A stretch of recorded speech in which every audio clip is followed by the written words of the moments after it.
Okey, baik, bertemu kembali. Kita nak bercakap berkenaan dengan topik jihad inflasi pada pagi ini. Kalau minggu lepas kita bercakap berkenaan dengan hak kita sebagai pengguna, minggu ini kita nak teruskan berbincang, tapi topiknya sedikit berbeza. Kita nak bercakap berkenaan bagaimana untuk kita meningkatkan simpanan dan juga kemahiran menghadapi kegawatan. Okey, untuk itu kita terus saja memperkenalkan tetamu kita pada hari ini. Kita bersama dengan Profesor Manda Dr. Aida Idris, Pensyarah Pusat Keusahawanan dan Pembangunan Pelajar Universiti Malaya. Assalamualaikum, selamat pagi Doktor. Terima kasih bersua kembali. Alhamdulillah untuk kita bercakap lebih lanjut menangani inflasi dan juga untuk kita meningkatkan simpanan dan juga kemahiran hadapi masalah keuangan dan sebagainya. Pertama sekali yang perlu kita ketahui berkenaan tentang meningkatkan simpanan. Apa yang boleh kita lakukan pada ketika ini untuk meningkatkan kadar simpanan tetap ataupun kadar deposit simpanan kita, Doktor? Ya. Bismillahirrahmanirrahim dan Assalamualaikum Saudara Ismail, Saudara Syu, dan mungkin sebelum saya terlupa, selamat menyambut Hari Kebangsaan insya-Allah ya, yang ke-65 esok ya. Ya, kita perlu untuk menjawab soalan ini mungkin perlu pengguna ataupun masyarakat umum perlu memahami apa situasi sebenar yang sedang kita hadapi pada hari ini kan. Dalam suasana sosioekonomi yang terang-terang ya, kita melihat kenaikan harga barang secara berterusan ya. Begitu juga dengan kenaikan kos pinjaman ya, yang juga secara berterusan ya. Contohnya baru semalam kita diumumkan ya, Jabatan Statistik ya, mengumumkan kadar inflasi untuk bulan Julai 4.4%, dan daripada keseluruhan indeks 4.4% itu komponen makanan merupakan komponen yang paling tinggi, iaitu 6.9%. Dan begitu juga dengan kadar OPR. Contohnya baru minggu lepas kita membincangkan, hari ini mungkin kita boleh sambung sedikit lagi. Kalau pra-pandemik dahulu 1.75 semasa pandemik, kemudian dalam fasa pemulihan naik sedikit demi sedikit dan dijangka akan berterusan ya kenaikannya. Jadi dalam situasi begini, kita melihat bahawa kuasa beli pengguna sudah pasti terjejas secara negatif. Tapi di masa yang sama, kerana OPR itu menjadi salah satu tindakan kerajaan ataupun tindakan agensi ya, seperti Bank Negara Malaysia untuk mengawal inflasi, kita dapati dengan kenaikan OPR, walaupun kos pinjaman meningkat, tapi pulangan kepada simpanan juga akan menjadi lebih baik. Jadi dalam suasana begini, pengguna ataupun masyarakat, ya, rakyat kebanyakan sepatutnya mempunyai lebih insentif ya, untuk menabung ataupun menyimpan ya. Kurangkan kebergantungan kepada pinjaman. Ini bukan masanya untuk berbelanja, terutamanya untuk perkara-perkara yang non-essential items ya. Tetapi gunakan waktu yang memanfaatkan peluang ini untuk meningkatkan tabungan. So soalan yang saudara Ismail tanyakan tadi, bagaimana ya cara kita hendak mungkin meningkatkan disiplin kita untuk menabung kan. Saya fikir ia semuanya bermula dengan ilmu. Ya, kalau kita ada ilmu pengurusan keuangan yang mencukupi, yang mantap ya, yang mampan, disiplin itu akan datang. Biasanya kita bertemu dengan rakyat kebanyakan yang pada dia, kalau dia dapat menyimpan RM5 ataupun RM10 sehari, it's not worth it. Ya, RM5, RM10, apa tu? Takkan kaya pun ya dengan RM5, RM10 tu. Tapi secara kumulatif, ya, kalau minggu lepas saya membawa contoh rokok kan, satu kotak rokok tu harganya RM20. Kalau kita eliminate itu RM20, satu hari mungkin tak nampak banyak. Tapi sebulan berapa? Setahun berapa? Apa yang kita boleh manfaatkan dengan simpanan yang kita boleh dapat dengan cara kita mengelakkan pembaziran gitu. So ilmu pengurusan keuangan menjadi pada saya titik permulaan kepada perubahan gaya hidup yang diperlukan untuk kita mendapatkan kekuatan diri dan disiplin untuk mula menabung. Tapi tak semua orang ada privilege untuk menabung. Sekarang kita cerita dalam konteks untuk mereka yang ada income, pendapatan setiap bulan, fixed income setiap bulan, mungkin mereka ada peruntukan untuk menyimpan dan sebagainya. Tapi untuk individu yang tidak mempunyai peruntukan yang tetap setiap bulan, mereka tidak tidak mempunyai kelebihan untuk menyimpan dan sebagainya walaupun ilmu itu ada.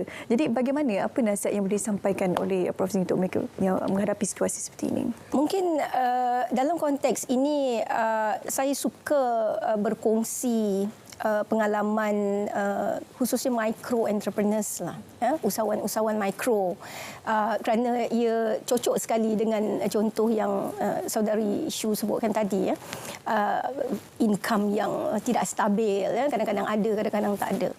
Untuk golongan ini sekali lagi ilmu, walaupun bukan dalam konteks ilmu pengurusan keuangan, tapi ilmu dari segi peluang-peluang yang mereka boleh terokai ataupun peluang-peluang bantuan-bantuan kerajaan yang boleh dimanfaatkan. Contohnya macam bantuan grant untuk micro entrepreneurs yang memang telah dimulakan sejak daripada awal pandemik pada Mac 2020 lagi. Begitu banyak sekali skim-skim bantuan, skim-skim kewangan untuk micro entrepreneurs ini yang sebenarnya tidak diterokai dengan sepenuhnya. Saya berbual dengan pegawai-pegawai dari beberapa agensi kerajaan yang mengatakan bahawa permohonan untuk mendapatkan bantuan ini sebenarnya masih di tahap rendah. Ia tidak dimanfaatkan sepenuhnya. Jadi nasihat saya terutama pada golongan micro entrepreneurs ataupun usahawan mikro ni ialah ambil inisiatif untuk mendekatkan diri kepada agensi-agensi yang berkaitan ini dan dapatkan maklumat tentang bagaimana mereka boleh memanfaatkan bantuan yang ditawarkan oleh kerajaan. Doktor, cumanya pada ketika ini dalam situasi ekonomi dunia yang tidak menentu dan juga situasi perbekalan dan sebagainya dan juga situasi inflasi, apakah masa yang terbaik untuk usahawan-usahawan yang baru berjinak-jinak dalam perniagaan, Doktor? Sebenarnya mana-mana ekonomi pun dia akan menghadapi pusingan, kan? Ada turun, ada naiknya. Dan kita lihat ramai usahawan yang terkesan semasa pandemik dahulu, setengah mereka ni yang dapat bangkit apabila mereka diversify dalam bidang-bidang yang berlainan daripada perniagaan asal mereka. Usahawan sebegini mereka tahu memanfaatkan peluang. Mereka tahu bagaimana untuk melihat persekitaran, apa yang berlaku dalam persekitaran dan apa gap, market gap yang mereka boleh isi dalam sesuatu persekitaran. Setiap situasi itu berbeza dan apabila berlaku perubahan, sesiapa yang boleh memanfaatkan mengeksploitasi peluang yang wujud pada waktu itu untuk mengisi gap yang ada dalam pasaran mereka, inilah orang-orang yang boleh survive sesuatu krisis. Kalau usahawan contohnya macam usahawan homestay, semasa tempoh pandemik itu tidak ada pelancong, tidak dibenarkan, rentas negeri, rentas sempadan dan sebagainya, maka mereka tidak ada income daripada sektor pelancongan. Tetapi ada di kalangan mereka ini yang dia diversify dalam bidang-bidang yang contohnya urban farming, farming menggunakan teknologi, kerana kalau kita lihat mereka yang mengusahakan homestay, mereka ni berada di luar bandar ataupun di pinggir-pinggir bandar dan terdapat aset-aset tertentu seperti tanah contohnya yang boleh dimanfaatkan. Jadi mereka yang mempunyai drive itu untuk dia diversify kepada bidang-bidang yang berbeza daripada perniagaan yang asal, inilah biasanya orang-orang yang boleh survive sesuatu situasi krisis. Untuk kita kekal hidup dalam situasi yang berdesak seperti sekarang ini, kan, ialah apabila inflasi meningkat, harga barang meningkat, nak mudah saja nak turun tu lambat sikit. Nak kasih kesan, contohnya kenyataan di keluar sekarang ini, harga minyak, harga ayam sudah stabil, bekalan sudah mencukupi, tidak ambil lagi juga akan dibuka ekspor kembali ke luar negara. Tapi harga makanan yang sudah dimasak, kalau kita perhatikan, kalau kita pergi ke pasar malam ke berjalan dan sebagainya. Harganya masih lagi dalam lingkungan yang agak tinggi jika nak dibandingkan dengan harga pasaran ayam contohnya dah makin stabil sekarang ini. Jadi itulah bila nak cakap berkaitan dengan jimat untuk menghadapi kegawatan ekonomi dan sebagainya, situasi itu membuatkan kita tidak boleh melaksanakan penjimatan tersebut.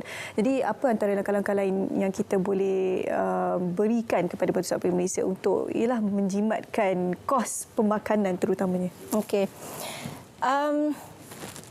Sebarang tindakan kerajaan sebenarnya ataupun intervensi kerajaan, ya, kalau dalam pasaran terbuka seperti Malaysia memang berlaku dalam situasi tertentu sahaja, ya. Kerajaan tidak boleh campur tangan dalam setiap masa, kerana dalam pasaran yang terbuka negara seperti Malaysia kita percaya kepada market forces, ya. Kuasa pasaran itu untuk menentukan apa dia penawaran, ya, bekalan, harga jualan dan sebagainya. Untuk kita mendapatkan satu perubahan yang berkekalan, dia mesti datang daripada pengguna itu sendiri untuk mengubah gaya hidup, ya.